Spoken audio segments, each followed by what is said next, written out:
And start recording. Hello, everyone. Welcome. I am Naveed Fauzi, the Interim Director of the Middle East and North Africa Studies. I'm delighted to welcome all of you to this book launch session. My colleagues, Dr. Jacquelynee Bolvin and Heather Pacheco-Guffrey, will be talking to us about their newly published edited volume. They will draw on chapters related to the Middle East to show the education's impact on equity in the MENA region. But before that, most of you are familiar with the MENA, Middle East and North Africa Studies program. I just want to share my screen for a second and share one of the flyers for tomorrow's event and invite all of you to join us. This is a talk on the impact or the influence of pop culture in South Korea on Iranian youth. It's a little early tomorrow at 8. I will be sharing this flyer, which contains the registration link in the chat, just in case you want to wake up a little too early tomorrow morning. I'm going to stop sharing my screen now. And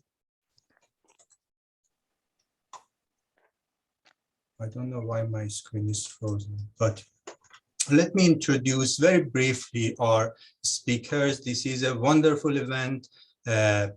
Jackie and Heather have published a wonderful book. It has been well received. It has many chapters on in different regions of the world, and they will draw on the Middle Eastern section part of it.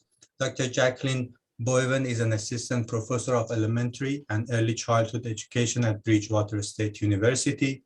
She holds a PhD in educational leadership from Lesley University. At BSU, she supervises student teachers, mentors, honors, thesis projects, and teaches a variety of courses in which she consistently ties in anti-racism and social justice. Dr. Bolvin is a former elementary school teacher who uses her experience in the field to contextualize her instruction in teacher preparation. She is the author of the book exploring the role of the school principal in predominantly white middle schools,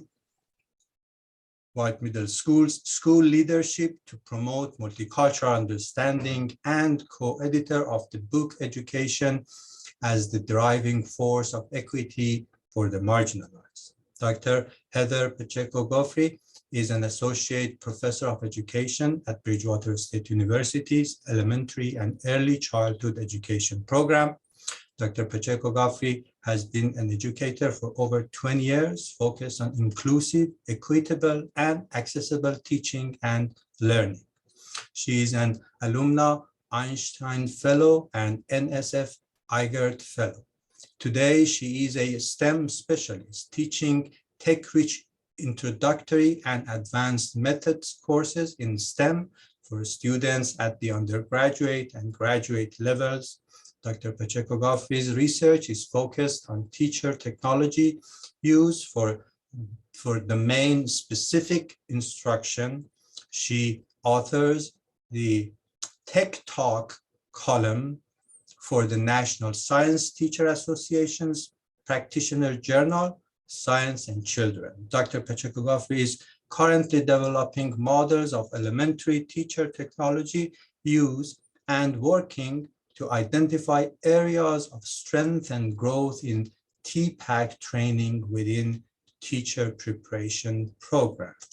Please join me welcoming our speakers, and the floor is yours. Thanks so much, Naveed. Jackie's going to share her screen and we will jump right in. Thank you all so much for joining us. And for those of you who are watching this by recording, don't hesitate to rewind the recording if anything comes up that you're wondering about. And we also will make this presentation available to everybody digitally.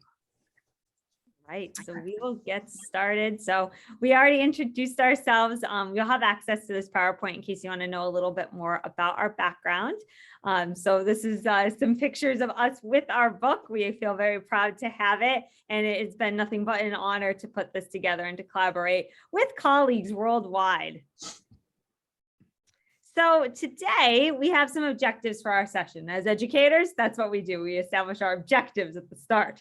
So by the end of the section, we really aim for you all to be able to be sponges for what we're going to be sharing. So there will be some interactive portions. So it's to share findings from the meta-synthesis of an international research book that was that we edited, but we've also authored the preface, and about the role of education in dismantling systems of oppression, and to frame findings from this study as actionable means for enriching the work for teacher educators, and to consider how countries represented in the book may benefit from each other's perspectives and approaches in using education as a means to dismantle oppression of a marginalized group via educator preparation.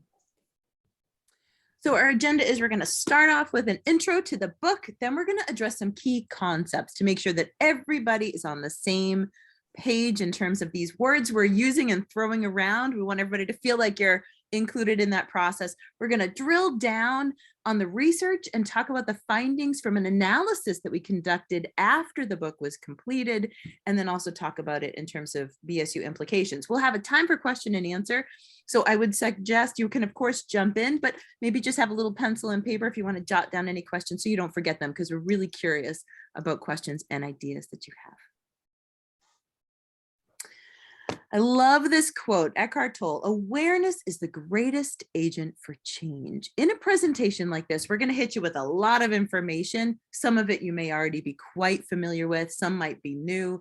Today, we're not then asking you to turn around and apply that, but what we're asking you to do is become more aware, be open to becoming more aware, and then start to let this inform the lenses that you use to look at the world around you. Important idea. All right, so we were very inspired to bring this book together. The reason that we really pursued this project was that we wanted to benefit US education. It started with a little baby of an idea, that a conversation we had one day on Zoom about how Black lives really need to matter in the US. But we were thinking about the educational efforts here in the US to do so, but wondering, what's it like in other countries? We had this question of, if Black lives need to matter here, whose lives need to matter elsewhere? Are other countries going through this similar dynamic of having a group that needs more support and needs to have their marginalization and oppression dismantled? And can education be a vehicle to ensure that happens?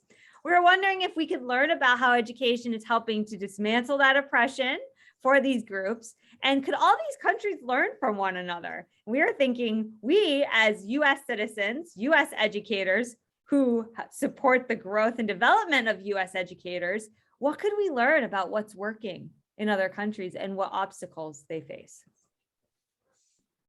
So our objectives were really to identify groups in different nations that are experiencing oppression. So whose lives, quote unquote, need to matter in the similar way of Black Lives Matter movement here in the US.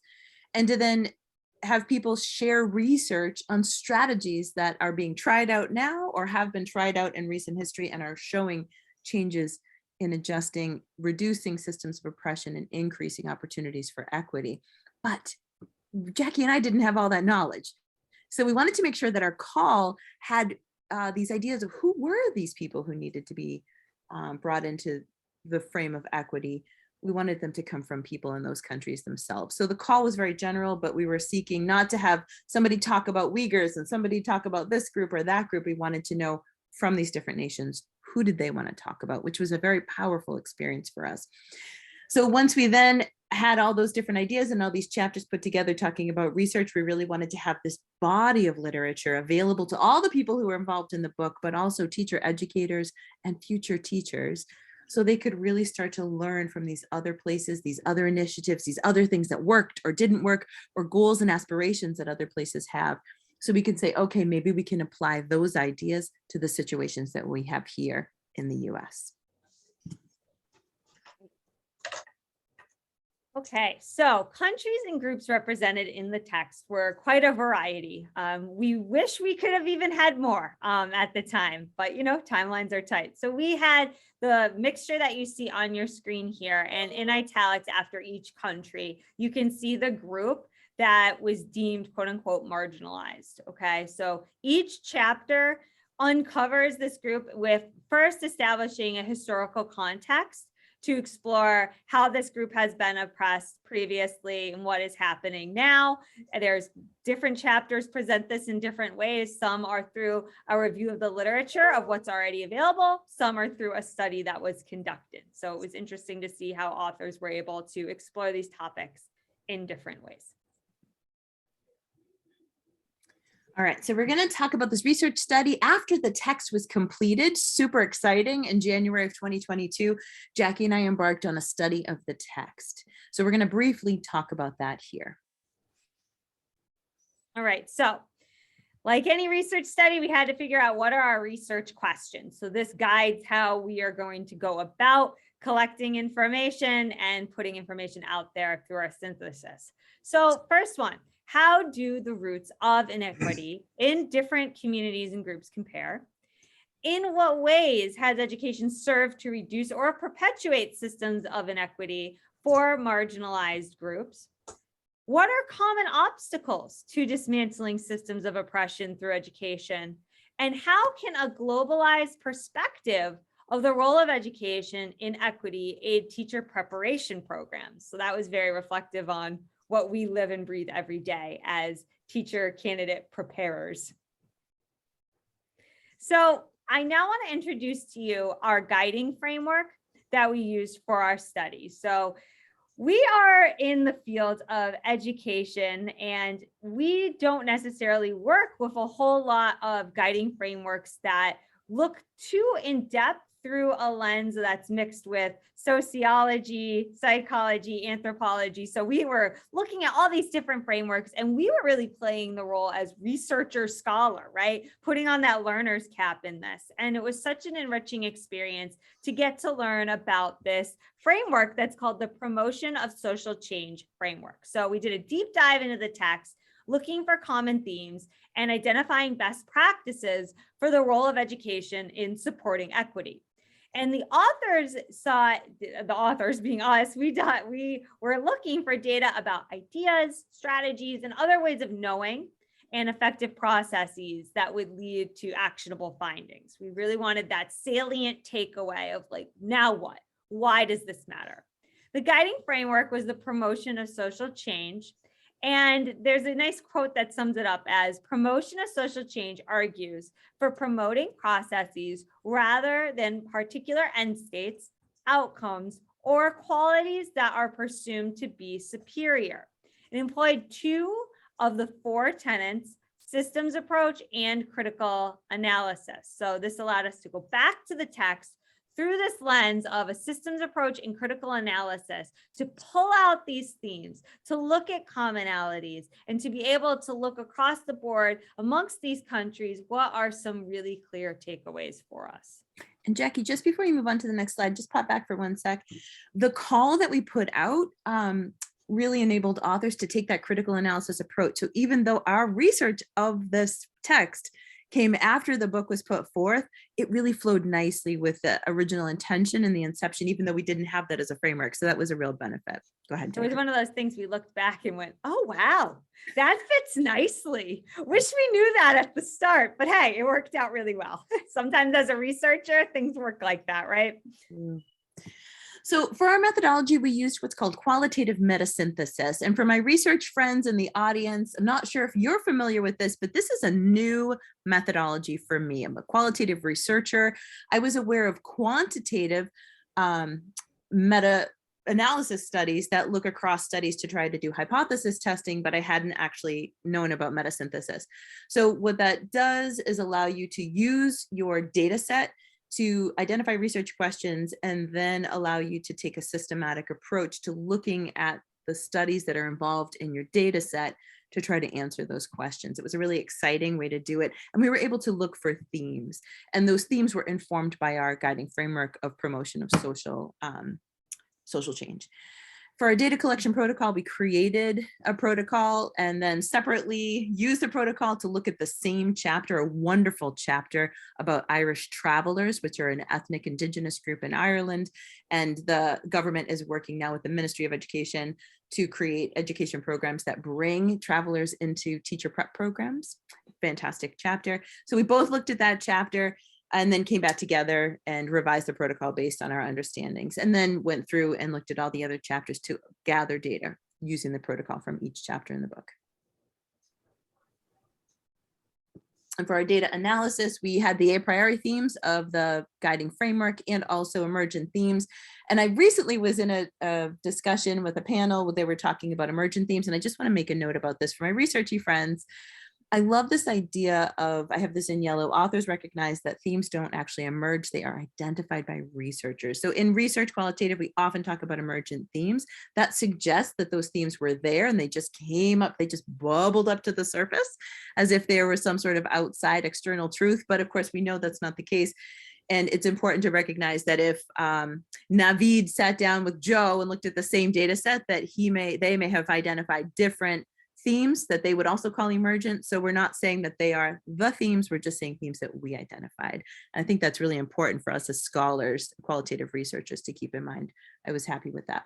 So a priori and emergent themes, we also did a constant comparison. We didn't use grounded theory, but we did keep going back to try to refine our codes, as you would expect. And we coded everything together. So it made it quite easy to move forward and have this established.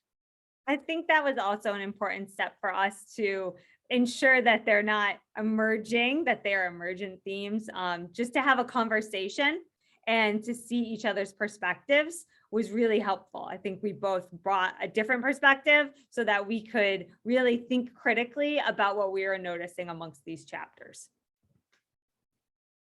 All right, so now we're going to talk about the review of concepts relevant to the findings. And we both really enjoy this Audre Lorde quote: "There is no such thing as single issue struggle because we do not live single issue lives." And when you look at these different chapters, this quote really resonates with the issues represented amongst all of these different countries. So here's a list of terms, a little bit like word salad, and we don't mean to hit you with so many, but what we'd like you to do is take a moment and just read this list. I'm just going to give you a minute to just read this list, and I'm going to just be quiet while you read.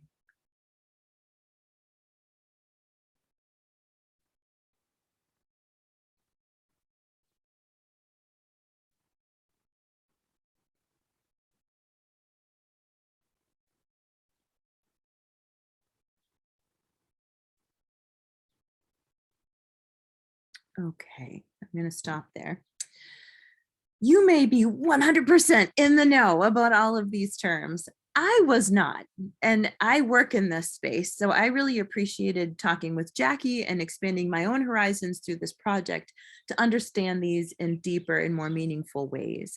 So wherever you are on the spectrum of these are new ideas, or these are really ideas that you've just, spent a lot of time working, or as one of my colleagues used to say, mucking around in the space of these ideas, we felt that it was really worthwhile to ask you where your areas of strength and growth are, and Jackie's going to facilitate that in the next step, and also really take some time during the talk today to address the ideas that are most relevant to the findings from this current study.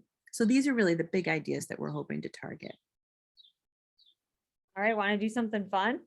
Yeah, you do. So what we're going to do is we're going to take a look at these terms. And I want you to think about 3 of these terms that are probably the most uncomfortable, unfamiliar to you. So just take a look, maybe jot down to yourself, what are 3 terms that feel unfamiliar to you? Okay. Because you're going to need them. You're going to need them for typing. So make sure that you have it somewhere, refer to it. Okay, get your 3. All right, we're going to do an activity now. So we're going to make a word cloud. about these terms that feel the most icky, sticky to us, okay? So we have what's called a Menti. It's going to make a word cloud. So if you go to menti.com, you can put this code in. Also on this slide, there's a QR code. So an easy way to do this is take your phone, click that button that is the camera, hold it up, and you'll be able to open up the Menti site. It will then ask you for your 3 terms, and we're going to make a word cloud. Okay, so one quick last thing, I'm going to go back so you can see those terms, if it'll let me. There we go. So make sure you get your 3. Okay. And now you should be able to go on to Menti, and then I'm going to share my screen so that you can take a look at how this word cloud is going about really quick. All right, I'm already seeing them starting to pop in. This is great. All right. It's always fun to see it in real time.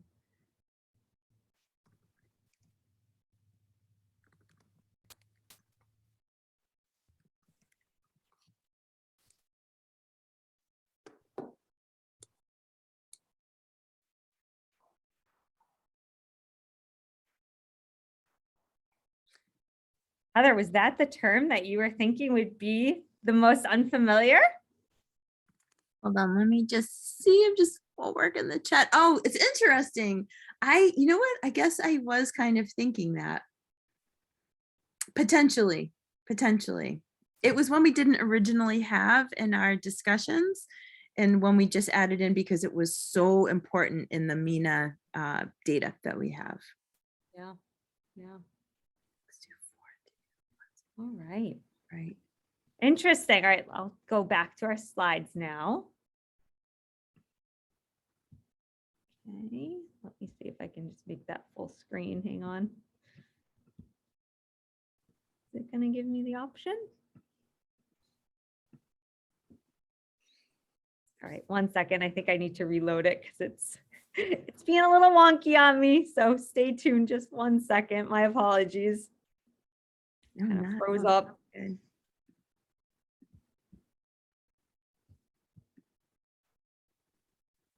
All righty. So I will be taking a screenshot of this slide that we have of our word cloud, and I will make it available on our slides, which everyone will have access to later on. So there's a slide here where I will be putting a screenshot of that word cloud so that you can kind of see it for later.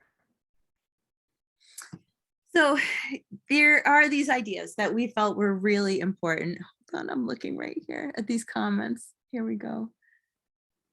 Oh, that's so funny, Jenny. Jenny was just saying that decolonize would have been more prominent, but but different people use different spellings of the term. So that's really interesting and just a good thing for us to keep in mind as we're looking at that. Thanks for taking a peek at that. Intersectionality is something I think that's really critical as an overarching thing to keep in mind when you're dealing with humans. You rarely have, as that quote Jackie read just a little bit ago, one issue. So intersectionality, I think this diagram on the left is a really wonderful way to introduce this idea. We are defined in so many different ways. You can talk about me as a mom, because I'm now a mom, which is so exciting. You could talk about me as a female. You could talk about me as a wife, as a researcher, as a white person. You can talk about me who's American, or that I'm from the Northeast, or really from Boston, which is how I normally talk. I just can't talk that way. People don't generally understand me. So there's lots of different ways that you can define somebody. And intersectionality is the idea, the concept that there are going to be different aspects of each of us that when you bring them together, further compound oppression potentially, and make it so that somebody is experiencing more or less discrimination or disadvantage. So for example, in the picture here, if you were to look at disability, which is the purple circle, and you were to talk about somebody who has a disability and is female, those would be two different areas that would potentially lead to more discrimination than other. So that doesn't just mean that they experience a set amount of discrimination, it would potentially mean that they have more discrimination. So intersectionality is really critical in understanding the gravity, the amount of discrimination or oppression somebody is experiencing. Pretty much every single oppressed group that we are dealing with in the book, almost every single one, poverty was an overarching theme, and poverty just exacerbates the existing oppression of groups. Okay, go ahead, Jackie. All right. Thank you. For me, equality versus equity. So this, I love this diagram. On the left, we have the idea of equality where everybody gets the same. You've got the exact same box underneath everybody's feet, but you've got three very different people all trying to see the ball game.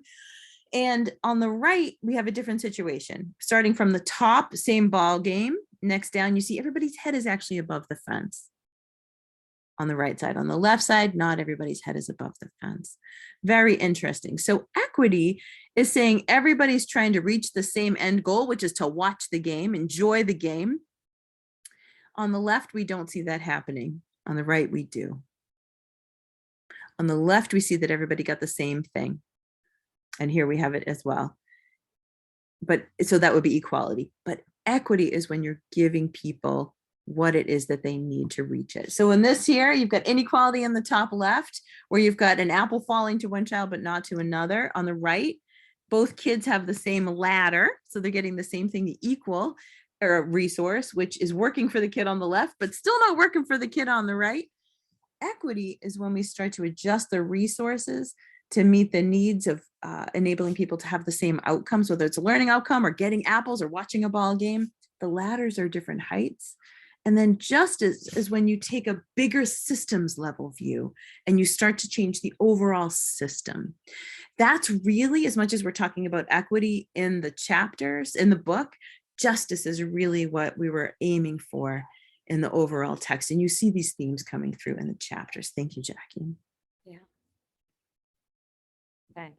So decolonization is another term that we often maybe take for granted, but don't think about the nuanced definition of. So colonization is when one country is coming with control into another and taking ownership and domination. Probably one example that you are the most familiar with is how Britain colonized the United States, which later became the United States. So we started off as colonies controlled by Great Britain. Okay. Decolonization is undoing that colonization, which sounds very simple, doesn't it? And this means disassembling power structures that impact all facets of colonized life. So we're thinking about policies, laws, healthcare, normalized practices, and beliefs. And a historical lens is integrated into this work. So thinking back, not repeating mistakes, moving ahead to then affect the future. Transitioning to a culture in which other people's stories are told, shifting perspectives from the singular narrative of the power holder to the perspectives of the oppressed. Okay, so thinking about rising up voices. Here in the US, we're starting to hear of that a lot more. Hearing voices that have been silenced previously. And a note that if you're not in power, then you are likely oppressed in one or more ways. And just as I start this slide, I just want to note that my neighbor's dog is dying to get inside because all the children just went in. So if you're hearing a little bit of dog whining, that's a dog who's looking for cookies inside.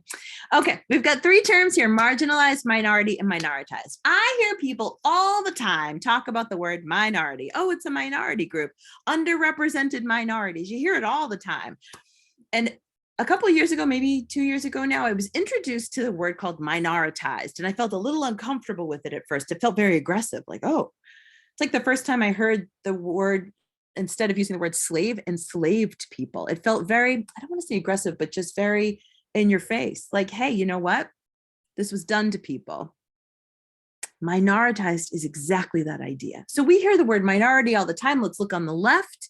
A minority, the quantitative definition, the smaller in a number of two groups constituting a whole, less than 50% of a whole population, say. There's another part of that definition on the left: person or group of a population differing from others in some characteristics and often subjected to differential treatment. So I think that's a lot of times the way that we're using the term minority. But really, it's a quantitative value. Minority is just less than 50%. So let's move over to the right. And I've got marginalized in the top right. But before we get there, I just want to look at minoritized in the bottom right. This was this term that was quite new to me. And if you're rolling your eyes because you've known it forever, my apologies, but it was quite eye-opening for me to see. It's a person or group who is subordinate in status to a more dominant group or its members. Minoritized really explicitly addresses active oppression. Minority may let us sit back and say, well, they're just a minority group, as if it was a characteristic that somebody's born with. People aren't born being a minority. They're just born as a person. Minoritized talks about the whole social structures around that create a situation of oppression. And I tell you, I stopped using the term minority. And I'll also tell you, when we were writing our documents for the book in Google, it didn't recognize the term minoritized, which is very interesting and something we'll be writing to Google about. You know, when you do spell check, it didn't recognize it. Over here above that, we've got the term marginalized, and that one may seem a little more familiar. Person or group who experiences discrimination or exclusion because of unequal power relationships across economic, political, social, and cultural dimensions. So this is something that we included in the title of the book. Language really matters. Equity, equality, we just a few minutes ago, minority, marginalized, minoritized, these things really matter. And it's really important that we start to examine and critically think about the word choices that we're using to describe, because in this case, for minority versus minoritized, minority really allows us to sort of create a barrier and say, I'm not part of that. That's just a minority. It's some inherent flaw with somebody on that side of the room, table, country. Minoritized says, you know what, this is an active system of oppression. And this is something that maybe I could have a role in changing. So I encourage you to think about how you're using these terms. And the bottom left is a terrific resource. I don't know about Odyssey itself as a website, but their passage on these terms is excellent. And Winkai, thank you so much for joining us. I see your note in the chat. I really appreciate it. All right, Jackie, we're ready for the next one. All right, so this was the term that won the word cloud, unless you think of the, I think it was decolonized, was also a front runner as well. So I've heard this word pronounced as hegemony and hegemony. So take your pick of your pronunciation, but in terms of a definition, this is a type of domination based primarily on dominated peoples and groups' consent, rather than purely on a leader's coercion and exerted force. Okay, so this was one passage that we saw in which there is some ownership here of thinking about this dominated peoples and groups' consent. Okay, so then we also saw on a very common website we all typically use for definitions, being Britannica Online, the term hegemony is today often used as shorthand to describe the relatively dominant position of a particular set of ideas and their associated tendency to become commonsensical and intuitive, thereby inhibiting the dissemination or even the articulation of alternative ideas. In other words, it's when this idea is so within the culture to the point where it's not even questioned, it's just the norm, right? So what I like to think about in terms of this definition is how whiteness in the US has become so normalized that it really is what you look at when you see like a sitcom on TV. Usually the go-to is a white family, right? That whiteness has become the norm, and to talk about another group is the different. Heather, anything else on this slide that you wanted to address? I really was just hemming and hawing about whether or not to mention this, and I feel like I'm excluding some people by talking about this example, but I think that it might tap into other people enough that it might be worthwhile. So forgive it if you're feeling excluded by this. My mother always raised me to wear heels when we went to special events. And if I wore flats to a special event, I was somehow disrespecting the event. Now, heels for women, high heels, make it so that you can't run as fast, you can't move as well, you're unsafe, you're wobbly. It's kind of crazy when you think about women wearing high heels. But my mother, also a woman in this society, absolutely insisted upon us using these crazy things called high heels as a sign of respect. And that if I wanted to feel strong or stable, not in high heels, that I was somehow disrespecting my family at a wedding or at a service or something. So I just feel like that's something that sort of hit home with me as a personal experience. I don't know if any of you have other experiences that are that embedded, that invisible, because that's just what my mother did. Her mother always did it. You know, we always like wearing makeup or something. For me in my experience, is what it was. So it seems small, but it just really hit home for me. Thank you for that example. That was a great one. All right. So this leads us to a sense of urgency in how education has a role in dismantling oppression worldwide. This has to happen. This is really the future when you think about it. Any change through education is an avenue that is bound to be effective. So here in the US, the current focus, like we mentioned, is Black lives needing to matter. And we're wondering thoughts about what the sense of urgency you all have around issues of equity. Okay. Do you want people to use the chat, Jackie, or do you want them to maybe add as they're thinking as we move forward? What do you think? I think in terms of timing, it's probably in our best interest to encourage you all to use the chat on that question. Perfect. So we'll march forward, but please do, as you're thinking about issues of equity or questions that you have, or you're sensing urgency, even if it's not well articulated yet, or even if it's really on point, please feel free to share in the chat. We'd love to hear from you. Okay, so we explained that we put together this book that we edited with authors from all over the world, talking about chapters from all over the world. We then went back into the book to conduct some research. So we're going to just quickly share with you here some findings that MENA region. Go ahead. Yeah, so we're excited to be able to move on to the MENA region. So here are some countries and groups represented in the text. So we have Canada, Greece, Iraq, Kuwait, Pakistan. You might say Canada's not in the Middle East, Greece is not in the Middle East, but we're including these chapters because they're both discussed contexts where refugees from the Middle East were coming. Iraq and Kuwait are firmly within the Middle East, and Pakistan geographically is close, though it's part of South Asia. We did consult our Middle East, North Africa friends on this, and they said because there's a Muslim majority, thank you, Naveed, it was a relevant chapter to include as well. So of all the chapters, we're going to talk about these 5 because they all either are in the MENA region or have ties to it.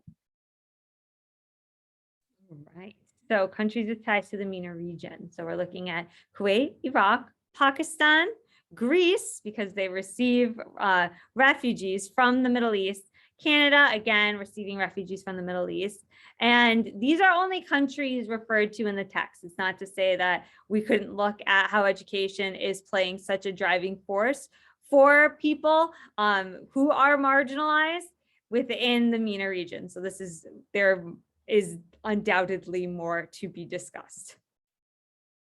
Okay, so looking at the MENA region. So MENA, if you're unfamiliar, the Middle East and North Africa, it's a long history of innovation, art, and wealth. And I'll also add education. Some of the oldest places of education are located in this region. So as we had touched upon with hegemony of our US culture has normalized portrayals of the MENA region as places of conflict. So examples that we are probably quite familiar with here in the US are Afghanistan, Iraq, Iran, and Syria.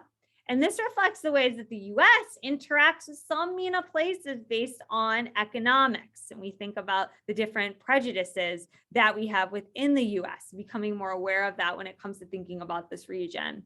Media portrayals are often not reflective of real life, especially here in the US. The media that we have when thinking about this region must be viewed with a critical lens to really focus on the authenticity that is lacking therein. Okay, so it's important to keep in mind that the US is easily framed as a land of conflict as well. So these are just some images, as shocking as they may be, to kind of depict that idea. So it's kind of like it goes both ways, right? We can't just view the MENA region through a lens of conflict, where you can actually view the US as a region of conflict within itself. So the sections that we're going to talk about, equity and education in MENA, with remarkable scholars who are examining these issues, and the thousands and thousands of people who are living productive and beautiful lives in the MENA region. We're going to talk about gender and equity in MENA, looking at Kuwait, Iraq, and Pakistan, and refugees and education, looking at Greece and Canada. All right, so let's start off with Kuwait. On this slide, you'll see the abstract for the book. You'll have access to these slides after to be able to read the abstract of this chapter in particular. And this chapter is really enriching from our colleague over in Kuwait. And what we'd really like to focus in on is the missing boys of Kuwait. So as an overview, it's among one of the wealthiest nations in the world. There's 100% literacy. Schools are outfitted with cutting edge technology and resources. There are public and private schools. The public schools are segregated by sex, and the private schools, interestingly enough, are integrated by sex. And females have consistently had successful academic careers, but males don't necessarily have that happen for them. So the challenge here is, why are low socioeconomic statuses so common amongst Kuwaiti boys, and how they're not succeeding?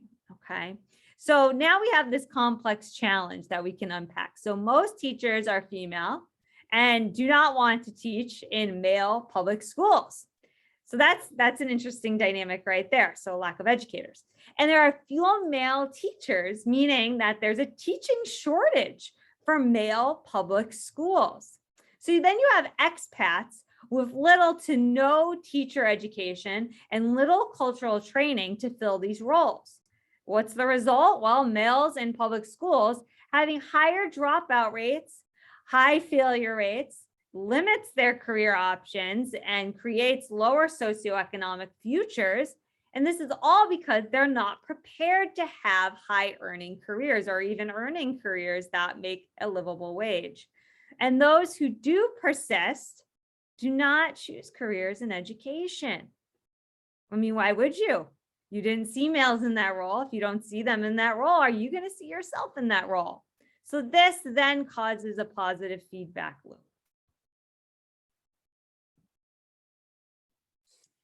Chapter on Iraq was brought to us by an Iraqi colleague who actually is part of our MENA group here at BSU, who lives in the United States, but is very passionate about the role of women in Iraq.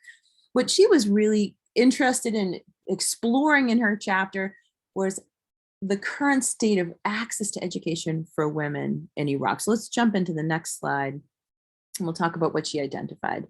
So the history of Iraq, as with so many countries in the Middle East, is rich and dynamic.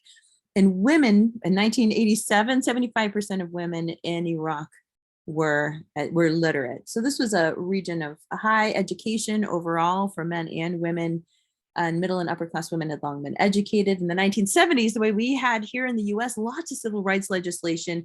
We had a lot of civil rights and equality legislation happening over in Iraq as well. Women played a major role until the 1990s, early 1990s, in the economic and political growth of the nation. So the big takeaway here is the disproportionate impact of foreign wars. So not a civil war, not an internal war, but a foreign war on not just people of the Iraqi nation, but actually women in Iraq. So that 1991 Gulf War and subsequent United Nations sanctions that restricted resources and money to the region hit women harder. In 1990s, the political leadership, in an effort to combat the US, pulled together conservative Islamic and tribal groups to try and fight against the United States and build a unified front. And consequently, they ended up shifting towards a more conservative perspective. So as jobs were lost because there was a war and there were lots of restrictions, jobs were lost, women were pushed out of the workforce, which made them more and more dependent upon others, their own family and men, for survival. there also was a tightening of restrictions based on conservative perspectives. So by 2000, laws were enacted to restrict foreign travel for women, education for women, and also restricting their ability to work outside the home. So this went from a place where women had access to education and enjoyed lots of freedoms and experiences in Iraq. Foreign war comes in the United States and changes that dynamic dramatically. Literacy rates have subsequently plummeted overall in Iraq based on the war, but also for women in particular. Thank you, Jackie. Yeah, so now we take a look at Pakistan. This chapter was one of my most, I guess, I don't want to say one of my favorite, but it was one that I felt like I was a total sponge in learning. I felt like I didn't know too much about Pakistan. So this was a great opportunity for me as a researcher. And looking at this chapter, the author was going into gender inequality and oppression and how common they are in patriarchal societies. And in this chapter, we looked at the importance of education for women and girls. And it really did acknowledge how education without family and societal support just might not be enough to really support where women could be in their standing in the Pakistan society. So taking a look at this study, it was about this South Asian country. But what's interesting is there is a Muslim majority, which is greater than 95% Muslim, which makes it relevant to include here in this presentation about the MENA region. So there's a study in this, it's a study of violence against women in Pakistan, where we have 18 women ages 17 to 60, 10 being married, 6 unmarried, 1 widow, 1 divorced, and participants were from urban and rural areas. And they had semi-structured interviews as the data set for analysis. So the findings in this chapter were that families favor boys over girls for receiving education, resources, even food, which was startling. And low socioeconomic status women had little to no education and were largely illiterate. But those with moderate socioeconomic status were college educated, and high socioeconomic status women were college or more when it comes to education. So we're thinking professional degrees, master's degrees. So formal education is valued as a vehicle for higher income. We see that in the US, right? Rather than an avenue for personal development or exposure to new ideas, which is an interesting dynamic. So regardless of education level, women across this range of socioeconomic status reported feeling trapped by society's patriarchal norms that discouraged them from leaving, despite being abused where they were. And however low their socioeconomic status was, these women were the most vulnerable and entrenched. And they were abused in different ways, blamed for things beyond their control, like cheating husbands, unhappy marriages by their in-laws, thinking about alcoholic husbands. All of this blame was put on these women. So that was a really interesting chapter to uncover the role education plays. So the big takeaways here about gender and education based on these 3 chapters is that issues of equity are not limited to females. Remember that in Kuwait, we saw issues for males, the missing boys of Kuwait. The systems of oppression can be complex, rooted in culture and in history, legalized through policies and law that take time, and they become deeply entrenched and can be really difficult to dismantle. And interestingly, the hegemonic component is that they can be enforced by those who are actually being oppressed. I think in Pakistan, it was a great example that we read about. Women reported that their own mother-in-laws were abusing them or perpetuating oppression against them, when in fact, those women had been in their very same situation a generation before.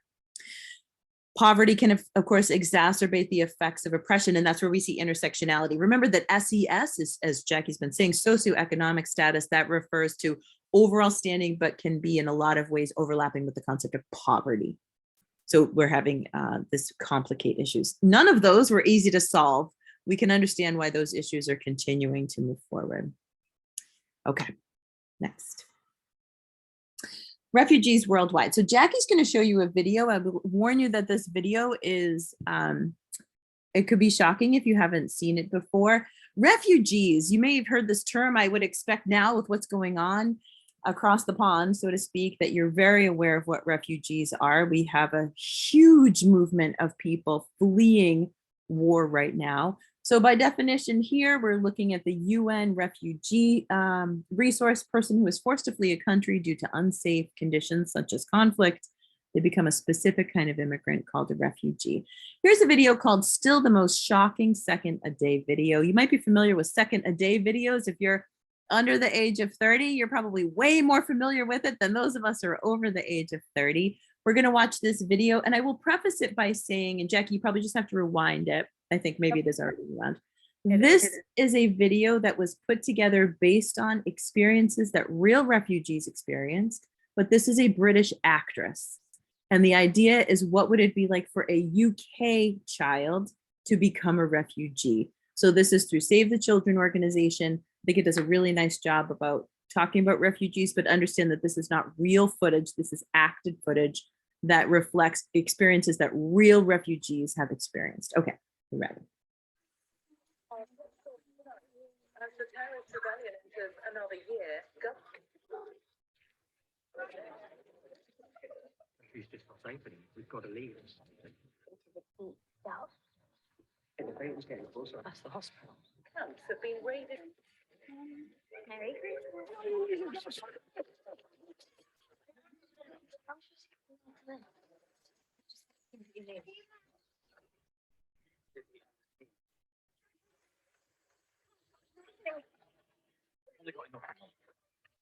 I will find you. Not the boat without you.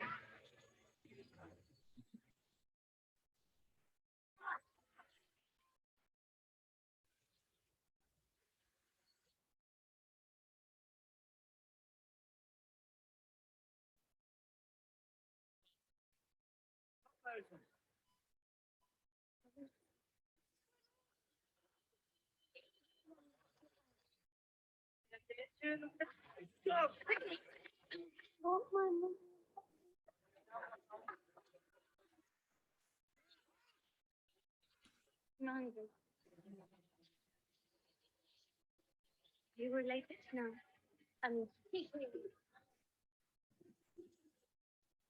I'm family for Alfie. It's all I've got left. This is May 73. Today, happy birthday. Hope you made a wish. And what are your parents' names? Lily, I know this is hard. Can you tell me her parents' names?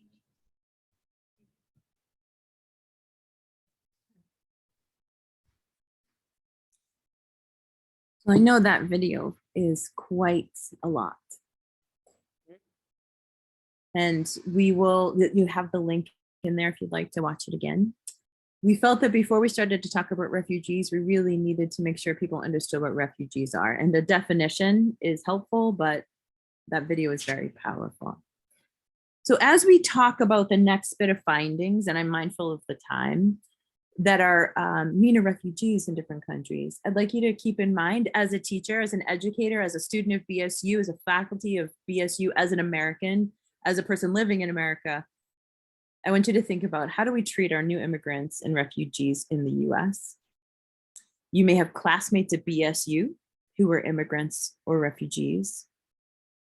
As educators, we may work directly with children, I should say, or students who have left their countries.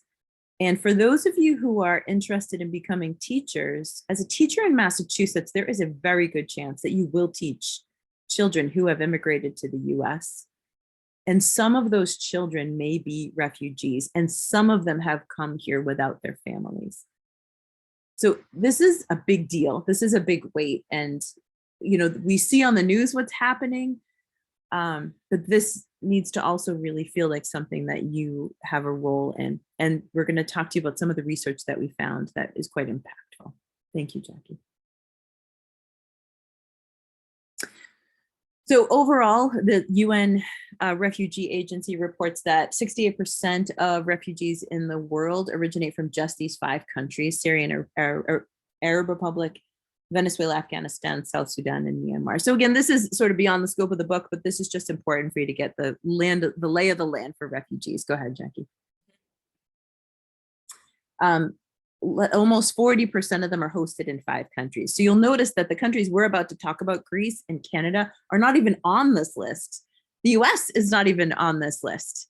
So when you're thinking about hosting refugees, these other countries are the top countries that are receiving the most amount of refugees right now, and Venezuelans displaced abroad. But again, we're going to talk about the ones related to the book. And then in terms, oh, I'm sorry, Jackie, go ahead. Oh, that's okay. So who are refugees? Well, on here, you can see that 35 million are children, and 1 million children were born as refugees. So they were born into that life. So these are just some startling statistics to take stock in as we move forward and look at these other 2 chapters. So Greece chapter is very interesting. It was put forth by teacher educators. So people like Jackie and I, and Joe, I know is on the call, and Patty. So people who are training future teachers, and these teacher educators in Greece were talking about modules that already exist, teacher educator modules that somebody would complete when they did their undergrad that were focused on multiculturalism. And these multicultural modules are not frequently taken by Greek future teachers, just because there's so many things to take and the teacher prep programs are not advancing them. So while this is happening, Greece is experiencing a huge influx of refugees coming in from Syria, other countries as well, but from Syria in particular. And Greece's response has been ethnocentricity, xenophobia. Here we go with, I think I hit every letter in the alphabet with those 2 words, right? Except for Z. Those are big words. Ethnocentricity means that your ethnicity is the most important one. You are prioritizing your own ethnicity over anybody else. So for Greece to respond to refugees coming in saying our Greek ethnicity is the most important means that everybody else is less important. Xenophobia is fear or hatred of other groups. So in Greece, these teacher preparers are coping in a country where you've got tons of refugees coming over. And you've got all these teachers teaching out in the schools. You've got refugee children in the schools, but the country of Greece is not prioritizing making changes to teacher preparation in order to accommodate the needs of all these children coming in. And of course, these are teacher educators, so they're focused on children. So that's sort of what happened on the left. And just to give you some numbers, Greece experienced it was in 2016, 26,000 refugees coming from those top 3 Middle Eastern countries, Syria, Afghanistan, and Iraq. And they're primarily located on 5 different islands in Greece. Over here on the right, what's actually happening, I'll read this quote to you. Greek academics specializing in teacher training often refer to the urgent need for nurturing multiculturally competent pre-service teachers. So that was really the mission behind this chapter of these authors. So what they found is when they made these modules on multiculturalism available to these future teachers in Greece, they were hungry for it. They were excited to take these modules because this was really the only preparation that they had to go into the schools and teach these children who came from different backgrounds than them. They weren't teaching just Greek kids who had the same background, same language, same food, same cultural traditions, same basic experience. They're now going to be having all these students with different life experiences, some of them quite traumatic based on how they got to Greece, and different languages and foods and family, all different situations. So what they found is that very clearly the candidates were very excited about the programming. So these are already available by the government, and they're trying to increase the overall prevalence of how frequently these multicultural modules are taken. So this study showed that they're definitely beneficial, and they're submitting their findings to the Ministry of Education to try to increase how frequently these modules are taken. All right, great, Jackie, thank you. Right, so now we transition to talking about Toronto, Canada. And in this chapter, we learn about some really great programming happening in Toronto. And our colleague, Jean Carrie Ingle, is a scholar who worked on this chapter. And her research was very interesting to hear about how these schools have really embraced having these students who are English language learners, and how the Toronto area really helps normalize what it means to have a multicultural area. So that was a really positive perspective in that community. So we want to be able to talk about, did I skip a slide there, Heather? Jackie, Sorry. is it the next one? Did I move them into the wrong location? No, maybe it did get skipped. Go up, up, up. Oh, Oh, there it is. Okay. So this chapter looked at long-term status of immigrant peoples in this destination and how Toronto is a long-term place for these peoples. And 40% of Canada's refugees come to Toronto specifically. And in 2016, Toronto received over 11,400 refugees. More than half were coming from Syria. And what's happening here? Well, high population of multilingual educators, many of whom immigrated to Canada. We have multilingualism is valued as an asset in the community, such a positive perspective, how they're contributing by having that skill. Multiculturalism is built into the education in Toronto. It's there, it's part of who they are. And teachers will even remark on that. It's like, well, that's what it's like to be in Toronto. That's who we are. Being a member of Toronto's community does not mean closing the door on your identity from your home nation. And that being normalized carries so much weight in our education system. And immigrants, refugees are seen as a critical part of the future and prosperity of Canada. They see this as the future. Again, such a positive light, to the extent where I think we as Americans could see this as a role model perspective. And English learners in the Toronto school system have incredibly high, fast rates of developing English skills and success rates on standardized tests in English. Why? Well, effective practice that includes feeling valued. Can't underestimate that as educators.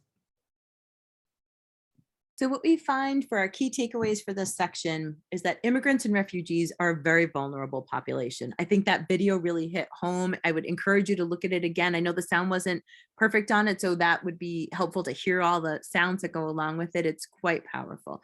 Children are especially vulnerable. Immigrants or refugees in countries can be framed as a deficit. In Greece, where they're battening down the hatches on Greek culture, Greek speaking only, Greek history only taught in schools, versus in Toronto, Canada, where children are literally mapping out their experiences of their journey to Canada. And that becomes part of their civics education. They can be framed as a deficit or an asset to a country. I'd like you to really think about how are immigrants and refugees viewed here in the US. I mean, this was the big goal for the book, right? We wanted to understand from other nations, how can we as a nation grow and improve based on what they're doing? Let's think about it in terms of the US. The destination country can create systems of more trauma and oppression for refugees who are already fleeing trauma and oppression.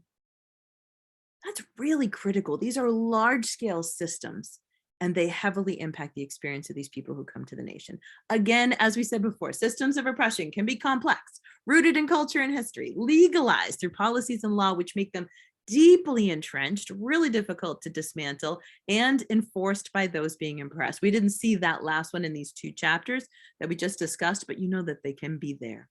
Community values powerfully influence the lived experiences of immigrants and refugees in their new country. When you think about going to school and having your teacher welcome you and say, here, right here on the wall, I have your country where you came from. Oh, I know people who speak your home language. Oh, I love that story that you are bringing to the table. I love that. I want to hear what you have to say. Versus, we are not talking about your culture. We do not recognize your language. That's a very different experience for anybody, but for a child in particular. And educators can make a huge difference. So if you're on this call and you're not already an educator or thinking about being one, maybe this is a way that you could think about in some capacity becoming an educator. Educators can make a huge difference in the lives of immigrants and refugee children. All right, so institutionalizing equitable policies that attend to the political, historical, and culturally embedded biases are key to dismantling systems of oppression. These things have to be put in place so that no matter who's running through them, no matter who's in power at the time, these are already institutionalized, equitable policies. This is really critical. And we saw some great examples of that when we looked at these different countries and these different places. This is very much the case in MENA. It's very much the case in Europe. It's very much the case all over the world. This is a consistent idea. All right, so what can we do? Efforts that you can take. You today can take. So remember we said earlier with that quote that your awareness is what we're aiming for? Yes, but you might be thinking, oh my gosh, well, what can I do? What can I take away from this MENA region that I can then apply to my life to make a difference? So Jackie's going to talk about some right now, or I'm going to start.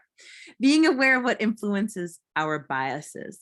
So movies and shows, social media, who are you following? Who are you following? What do those people look like? Are they different? Are they people talking about all the same things that you already talk about? Or are you using them to expand your horizons? What are the last 5 movies that you saw or the last 5 shows that you've watched? Does everybody look just like you? Could you step right into their clothes, their skin? Okay, that might be the case, but does that help you grow? Does that help you change? And what does that mean for what you bring to all the social interactions that you have? What music are you listening to? Books and reading material? Where do you live? Who's in your phone? When you look at your phone, who is in that phone? And what does that mean about your overall contribution to our society and your role here in New England as a person in this community? Heather, I can take it from here. Thank you, Can Jackie. take a break. So dismantling biases, that work never ends.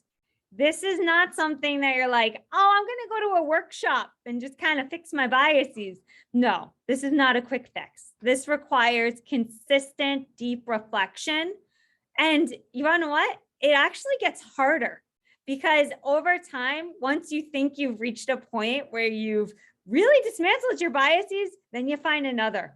And sometimes it can be disheartening and you have to overcome that to continue this important work. Your biases are part of your past. So they're always going to be part of you.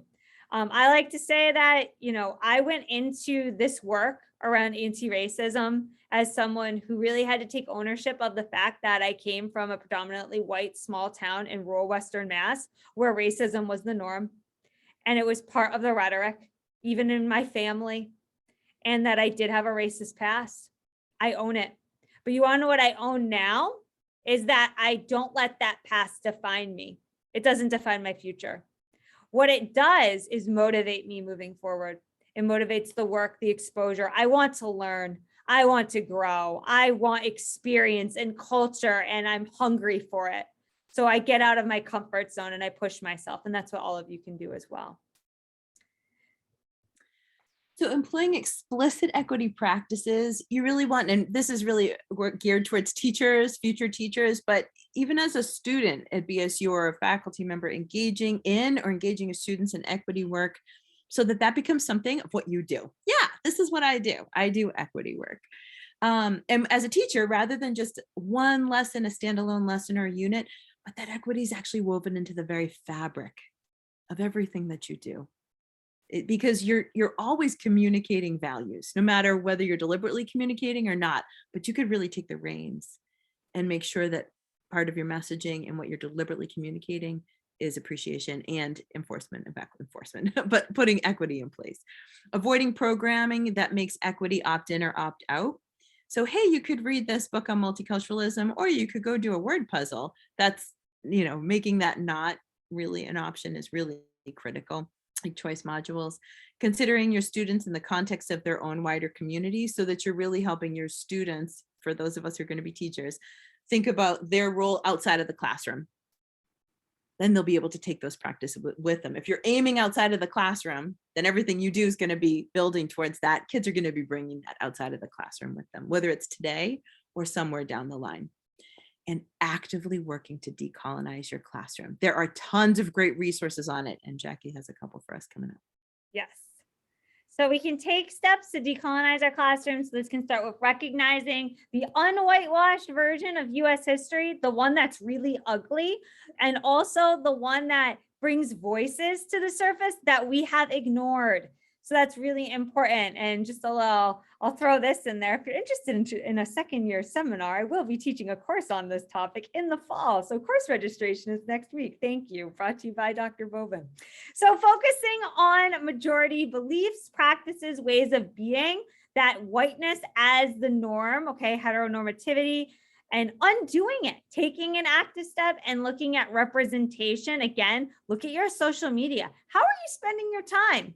Do you spend your time scrolling Instagram, or are you taking a step at maybe listening to a podcast about a different culture? What are you doing? Educate yourself about who has designed the curricular resources you are using, right? Who's the author of that? Avoid playing the white savior. That was something that when I first started this work, I had to tread very lightly and fully own, I'm a white woman doing this work and I don't know it all. And that's okay. And I'm not going to have all the answers. And I'm also not going to take ownership over every good thing that happens in terms of anti-racism. And the role of educator is historically problematic in perpetuating inequity. It's a role that's inherently white and fosters supremacy. So that's an idea that I feel like we could have an entire course to unpack further. So some next steps. So what can you do? Well, for example, in the block, if you're going into education, we have a thing that happens every semester. It's an anti-racism book study where we collaborate in a professional development. Things you can do is like keep a journal about moments when you thought or held a prejudice, write it down. Think about it. Don't let it go. It's uncomfortable. It's sticky. Sometimes you want to run, but this is your chance to focus on how you can dismantle it.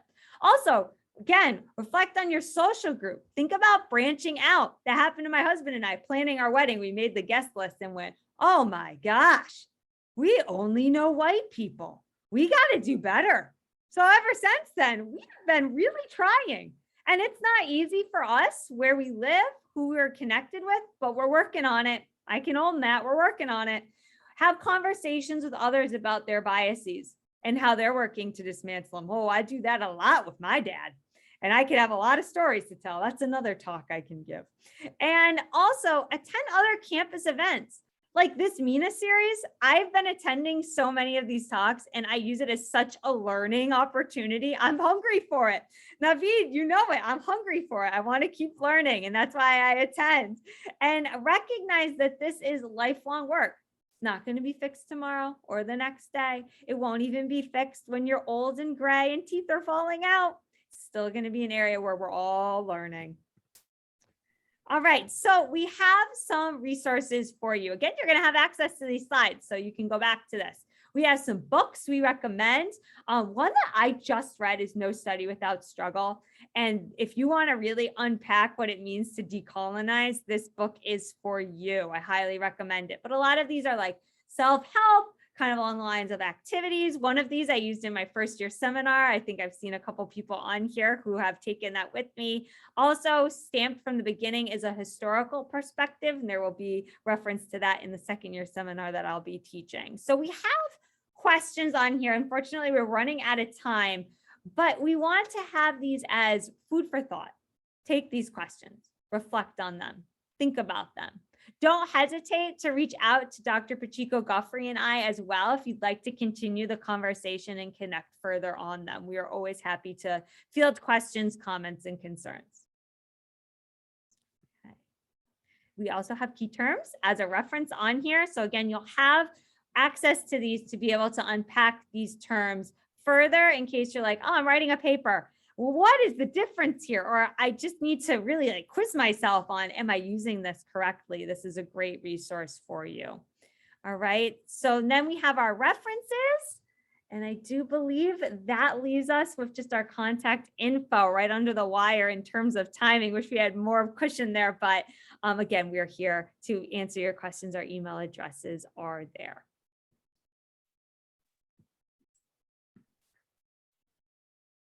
All right, then I guess you guys are done and the time is up. I'm wondering, should we take questions? How would you like to proceed, or should we end the session?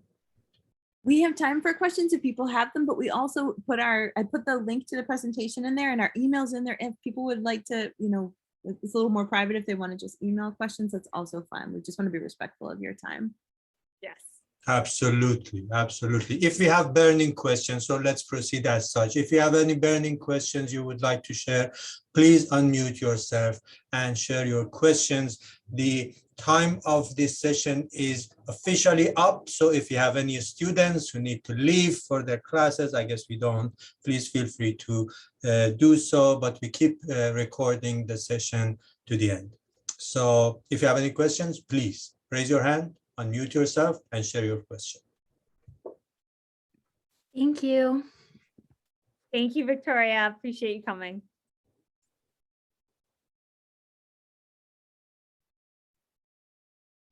That's All good. right. So I'll just say one more thing to the people who are listening to the recording. You know, take all these ideas and think about what are ways that you can start to fight this oppression locally in your own community. You don't have to move mountains, but you can move soil, and that makes a big difference.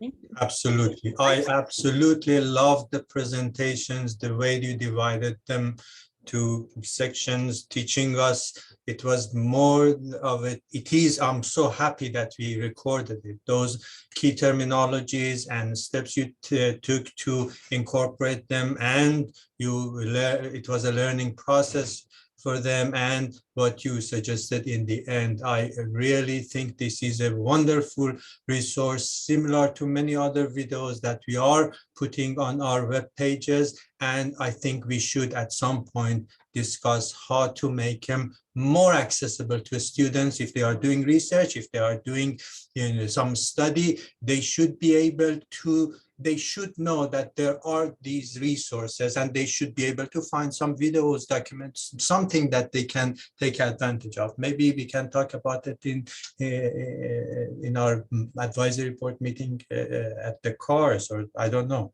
That's an awesome idea, Naveed. And it's already done accessibly, I think, because we have through the Zoom, so it could be posted, you know, as a resource for students. Absolutely. Oh, I Thank you, have Naveed. to stop recording. Thank you. Thank you. I really appreciate it. It seems there is just 3 of us, and we conclude the session.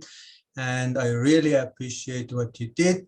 Please let me know. I will share the link to our MENA webpage. You have access to it. There is a button there that you can access the video. I'll let you know when it's possible. Okay. Thank you, Naveed, Naveed. thank you so much. It was Pleasure. such a pleasure to be here. Same here. Thank Bye. you. Bye, sir. Take care. Take care.